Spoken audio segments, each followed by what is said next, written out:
रविवारची दुपार आठवडाभराच्या धावपळीनंतर थोडा निवांत वेळ मिळाला आणि ठरवलं आज जरा बाहेर फेरफटका मारूयात. दुपारनंतर आम्ही निघालो तुर्बे मार्केटला. एक मल्टीपर्पज कढाई घ्यायची होती. हाय हॅलो नमस्कार, welcome back to Sarika's creations. कसे आहात सगळे? आशा करते की सगळे छानच असाल. आजचा ब्लॉग आहे एकदम सिम्पल, 2 दिवसांचा वीकेंड ब्लॉग आहे हा. काय काय शॉपिंग केली, काय सुंदर गोष्टी पाहायला मिळाल्या आणि संडेला नवीन कढईमध्ये काय स्पेशल बनवले हे सगळं तुम्हाला आजच्या ब्लॉगमध्ये दाखवणार आहे. तर चला ब्लॉगला सुरुवात करूया. हे आहे नवी मुंबईचं तुर्बे मार्केट. इथे किचन, हॉटेल सेटअपसाठी भांडी आणि घरच्या रेनोव्हेशनसाठी लागणाऱ्या अनेक वस्तूंचे ऑप्शन्स इथे पाहायला मिळतात. सो दुकानात गेल्यावर सगळ्यात आधी माझं लक्ष गेला तर या सुंदर पितळी दिव्यांकडे. इथे खूप सुंदर आणि वेगवेगळ्या डिझाईन्समधले दिव्यांचे कलेक्शन्स होते. छोटे छोटे डब्बे, मोठ्या समईसुद्धा आहेत इथे.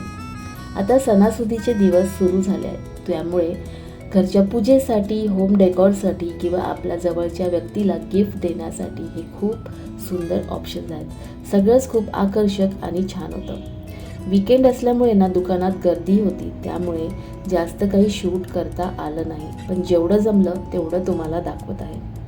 खरं सांगू, अशा सुंदर पितळी वस्तू पाहिल्या की काहीतरी घ्यावेसे वाटते, पण मी काहीच घेतले नाही. जे घ्यायला आली होती ते घेतली, एक मल्टीपर्पज कढई, आणि आम्ही तिथून निघालो. हे बघा, निघता स्टार्टिंगलाच हे छान असे सुंदर समया ठेवलेला होता. आणि हा एक दुकानाचा छोटासा व्ह्यू तुमच्यासोबत शेअर. आलो आम्ही वॉकला ट्रॅकवरती, तुर्बा मार्केटला जाऊन आलो. मॉर्निंग सगळ्यांना. आज आहे संडे आणि आज तुमच्यासोबत मी काल मार्केटवरून घेतलेली मल्टीपर्पज कढाई शेअर करणार आहे. ही 3-in-1 स्टेनलेस स्टीलची कढाई आहे. खूपच यूजफुल आणि वर्सटाईल आहे.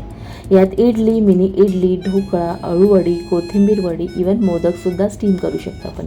ही बघा, खास ही प्लेट मोदक वगैरे स्टीम करण्यासाठी आहे. याच्यातनं 2 मोठ्या इडल्यांचे म्हणजे जवळजवळ 14 इडली ॲट अ टाईम बनवू शकतात. सो ती भेटलेली आहे. हे बघा, या 2 प्लेट्स आहेत आणि एक मिनी इडलीची प्लेट आहे. छोट्या छोट्या इडल्या आहेत, या बनवू शकतात ह्याच्यामध्ये, खूप छान. आणि त्याच्यानंतर ह्या अशा 2 प्लेट्स ढोकळा, अळूवडी, कोथिंबीर वडी स्टीम करण्यासाठी भेटलेल्या आहेत. म्हणजे एकाच कढईत वेगवेगळ्या प्रकारच्या पदार्थ आपल्याला बनवता येतात. त्यामुळे किचनमध्ये जागाही वाचते आणि कामही सोपं होतं. स्टील क्वालिटी अप्रतिम आहे, फिनिशिंग छान आहे आणि मजबूत आहे. किचन असेन्शियल्स या ब्रँडची ही मल्टीपर्पज कढई आहे. रेटही खूप रिजनेबल मिळाला तिथे आणि खरंच क्वालिटी खूपच सुंदर आहे. इंडक्शन बेस असल्यामुळे ना आपण इंडक्शनवर सुद्धाही आपण वापरू शकतो. मजबूत आहे क्वालिटी एकदम. सो मी ही स्पेशली घेतली आहे ढोकळा बनवण्यासाठी. सो हे अप्पे पॅनसुद्धा मी तिथून घेतलेलं आहे. छान आहे याची क्वालिटीसुद्धा. जास्त व्हरायटी खूप मोठे होतं हे पॅन, तेवढं मोठं मला नको होतं. ह्याच्यामध्ये 12 पीस अप्पे बनतात इझिली. सो हा मी घेतलेला आहे. सिरॅमिक कोटिंग आहे त्याला आतमध्ये, वरून स्टीलचं लीड आहे. छान वाटलं हे सुद्धा. आणि हे सुद्धा खूप रिजनेबल क्वालिटी प्राईजमध्ये मिळालं आणि ह्याची क्वालिटीसुद्धा खूप छान आहे. सो ह्याच्यामध्ये ग्लास लीडवालं सुद्धा होतं, ते नको होतं, त्याच्यामुळे हे स्टील लीडवालं मी तिथून घेतलेलं आहे. तो आज संडे स्पेशल ब्रेकफास्ट म्हणून ह्याच नवीन कढईत बनवला मी ढोकळा. चला तर मग मंडळी, आजच्या संडेची सुरुवात करूया.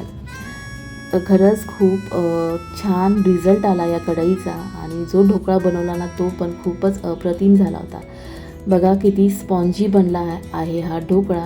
एका जी प्लेट दाखवली होती ढोकळ्यासाठी, त्याच्यात हा एवढा ढोकळा तयार झाला. फ्रेंड्स, जर तुम्हाला याची डिटेल रेसिपी हवी असेल ना तर मला नक्की कमेंटमध्ये सांगा. खूपच टेस्टी आणि अगदी कमी साहित्यात यमी ढोकळा तयार होतो. सो छान असा हा तडका ॲड केला. संध्याकाळी आम्ही गेलो होतो डिकॅथलॉनला. आयुषसाठी फुटबॉल स्टड्स घ्यायचे होते. डिकॅथलॉन म्हणजे स्पोर्ट्स लवर्ससाठी एकदम वन स्टॉप डेस्टिनेशन आहे. इथे वेगवेगळ्या स्पोर्ट्ससाठी शूज, क्लोदिंग, इक्विपमेंट आणि ॲसेसरीज मिळतात. फुटबॉलसाठी स्टड्स, जर्सी आणि बाकीचे सामान असो किंवा running, gym, cycling, basketball, trekking, swimming अशा वेगवेगळ्या ॲक्टिव्हिटीजसाठीचं सामान इथे बरेच ऑप्शन मिळतात. आणि सध्या डिकॅथलॉनमध्ये काही आउटफिट्सवर सेलसुद्धा पाहायला मिळत आहे.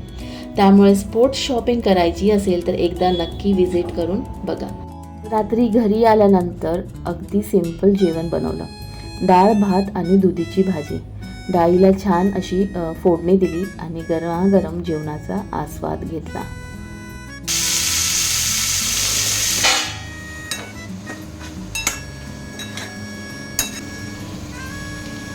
झाल्यानंतर दुसऱ्या दिवसाची तयारी केली. ड्रायफ्रूट्स भिजत घातले. उद्याच्या भाजीसाठी काबोळी चणेसुद्धा भिजत घातले आणि सकाळच्या डिटॉक्स वॉटरसाठी बडीशेप आणि जिरंसुद्धा 1 ग्लास पाण्यात भिजत ठेवलं. अशा छोट्या छोट्या तयारी करून ठेवल्या की दुसऱ्या दिवसाची सुरुवात थोडी सोपी होते. तर असा होता माझा सॅटर्डे आणि संडेचा वीकेंड ब्लॉग. तर आज इथेच थांबूया. फ्रेंड्स, कसा काय वाटला तुम्हाला आजचा माझा हा व्हिडिओ ते मला नक्की कमेंटमध्ये सांगा. व्हिडिओला नक्की लाईक करा आणि सारिकास क्रिएशन्स या माझ्या चॅनलला नक्की सबस्क्राईब करा. पुन्हा भेटूयात नवीन व्हिडिओसह. तोपर्यंत bye bye. Have a nice day and take care.